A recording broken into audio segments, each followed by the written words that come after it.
안녕하세요. 데이업의 황대근입니다. 여러분, 큰일 났습니다.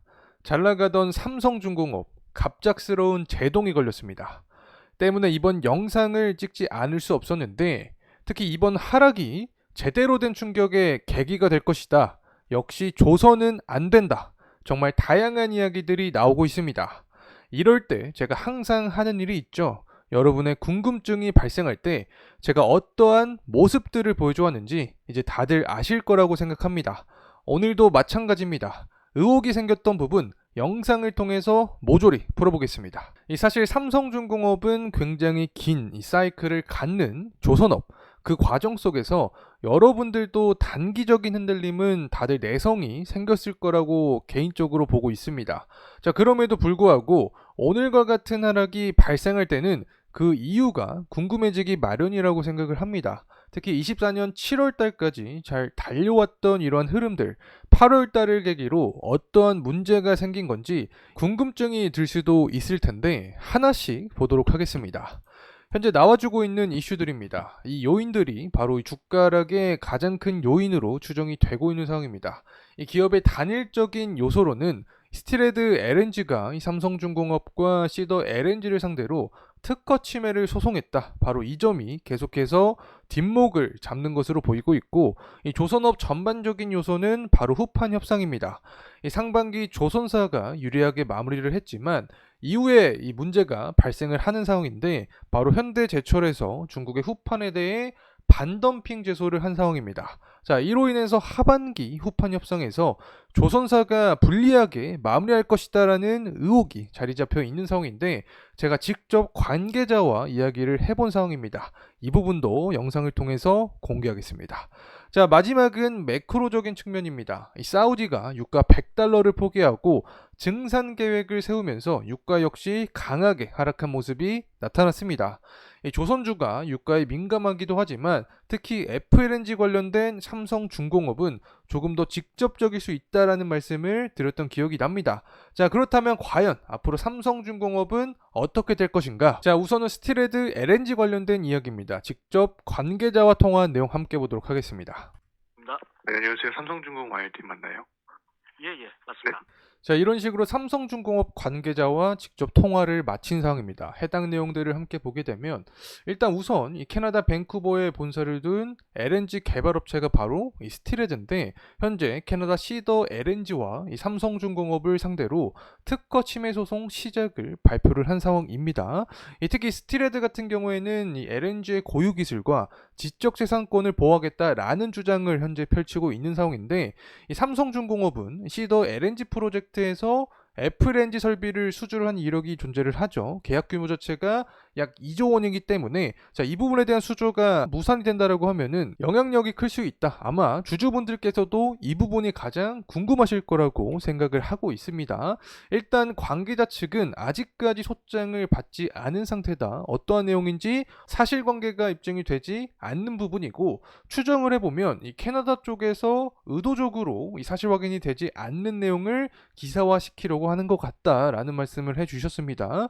자, 그리고 이 수주 가능성인데 계약 규모가 약 2조 원이죠. 하지만 이 캐나다 시더 FLNG 수주는 여전히 가능할 것이다. 이미 이 캐나다 법원에서 소송을 하고 기각이 된 상태이기 때문에 다시 한번 삼성중공업에게 소송을 하더라도 이 캐나다 측에서 기각된 내용을 기반으로 이 스틸헤드 LNG 소송을 무마시킬 계획을 갖고 있기 때문에 요약해서 보게 되면 이 캐나다 FLNG 수주에 영향을 줄 것은 아니다. 특히 지난 이 페트로브라스 소송도 결국에 삼성중공업 측이 우위로 판결이 났죠. 자, 그렇기 때문에 이번도 비슷한 환경이 만들어질 가능성이 있지 않을까 개인적으로 생각을 합니다. 자, 다음은 후판 협상입니다. 이번 반덤핑 제소에 대해서 직접 조선업 관계자와 제가 직접 또 이야기를 해봤습니다. 자, 일단 현재 상황은 국내산보다 한 30% 저렴한 중국의 후판 수입량 자체가 증가를 하고 있는 상황입니다. 특히 조선업계도 마찬가지로 중국산 후판 사용량을 늘리고 있는 상황인데 후판의 원재료인 철광석 가격 역시 하락을 하고 있는 상황이기 때문에 조선업 입장에서는 업황 자체가 조금 더 유리하게 이끌어갈 가능성이 있다라고 판단을 할 수 있는 상황입니다. 그래서 조선업은 어떠한 주장을 하고 있냐?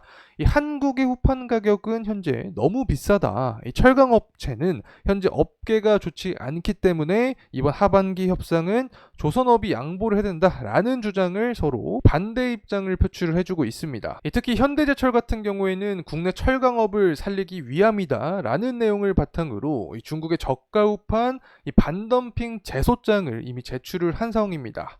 이 해외 수입품이 국내 시장 가격 특정 가격 이하로 판매될 때 관세가 부과가 되는 겁니다. 때문에 조선업계가 타격을 입을 수 있는 상황인 거고, 특히 원가 부담 외에도 공급망 전반에 부정적인 영향을 미칠 가능성이 있다. 더 나아가서 생산 차질부터 해서 건조 지원의 문제까지 발생을 할 수 있기 때문에 조선업 관계자들은 이를 좋지 않게 생각을 할 수밖에 없겠죠. 자, 그래서 제가 또 직접 관계자와 이야기를 해봤습니다. 해당 내용은 이렇게 나왔는데, 일단 제소 신청을 했다. 자, 이 부분이 결과가 금방 나올 것이다라는 말이 있는데 한 1년 정도 걸릴 것으로 보고 있는 상황이고, 결과가 나와서 실제로 조선업을 제재한다고 하더라도 우회적으로 이제 중국산 후판을 들어올 수 있다라는 말씀을 해주셨습니다. 당장 후판을 중국에서 사오는 걸 제재를 심하게 가한다라고 하면은 조선업계도 당연히 원가 경쟁력 제고를 해야 되기 때문에 블록 자체를 중국에게 맡겨버릴 수 있다라는 조금 자극적인 말씀을 해주셨습니다. 하청을 중국에 주면 어쨌든 제재를 하더라도 우회할 수 있는 방법은 충분하기 때문에 현대제철의 제소에 굴복하지 않겠다라는 의지를 좀 강하게 보여주지 않았나 생각을 하고 있습니다. 아마 철강업계에 관심 있는 분들은 이 정부가 가만히 있지 않을 것이다, 말도 안 되는 이야기다, 부정적인 생각을 갖고 계실 거라고 보고 있습니다. 사실 이렇게 갈등이 생기는 건 정부의 잘못도 어느 정도 있다고 생각을 하는데, 일단 저는 관계자와 이야기한 뒤에 듣게 된 사실관계를 여러분께 전달드린다는 점 다시 한번 말씀을 드리고 싶습니다. 자, 그리고 나서 이어지는 매크로적인 이슈입니다. 사실 조선업이 유가랑 관련이 있다라는 말씀은 지속적으로 영상을 통해서 드렸던 것 같습니다. 현재 사우디가 석유 증산을 나서면서 유가 자체가 굉장히 하락했죠. 특히 에너지 패권이 굉장히 다툼이 심해지고 있는 상황입니다. 이 오펙과 사우디의 지위가 약해진 상황인데, 이 미국이라는 이 최대 산유국이 드디어 움직임을 보이기 시작하면서 이런 현상이 발생했다라는 말씀을 좀 드리고 싶습니다. 어쨌든 이들은 가격을 다소 내리더라도 석유 증산을 통해서 그들의 영향력을 끌어올리려는 의도를 갖고 있다라고 개인적으로 바라보고 있고, 자, 이러한 부분은 단기적인 이슈로 발생이 될 수도 있지만 특히 정치적인 관계까지 파생이 될 수 있다고 생각을 합니다. 현재 선거철이 다가오고 있죠. 우리가 조금만 과거를 생각을 해보게 되면 2018년 당시에 이 중간 선거 시기에서 트럼프가 사우디에게 석유 증산을 요청했던 기억이 납니다. 이 당시에도 유가를 낮추겠다라는 공약으로 이를 진행을 한 건데, 현재 상황을 봤을 때 해리스에게 지지율이 많이 좀 밀리는 상황이죠. 이 본인의 의도를 시행을 하면서 다시 한번 지지율을 끌어올리겠다라는 의도로도 좀 생각을 해볼 수 있지 않나 개인적으로 바라보고 있습니다. 어쨌든 트럼프의 지지율이 올라갔을 때 이 조선업 강세에 대한 분위기까지 이어질 수 있기 때문에 앞으로 경제적인 측면뿐만 아니라 이 정치적인 측면도 계속해서 추적해 볼 필요가 있지 않을까 생각합니다. 정말 다양한 부정적인 이슈들 때문에 본질을 놓칠 수도 있다고 생각이 듭니다. 하지만 본질은 여전히 이상이 없다라는 말씀을 드리고 싶은데, 일단 캐나다 웨스턴 LNG 같은 경우에는 현재 피드 단계에 있죠. 때문에 내년도 수주 가능성을 굉장히 크게 기대를 하고 있는 상황이고, 이 캐나다 시도 FLNG 같은 경우에는 작년 12월 달에 이미 수주를 완료한 상태입니다. 이 소송도 크게 영향을 주지 않을 것이다라는 관계자의 답변을 받았기 때문에, 자, 이 부분도 이상 없이 진행될 가능성이 높다 이렇게 생각을 할 수 있겠죠.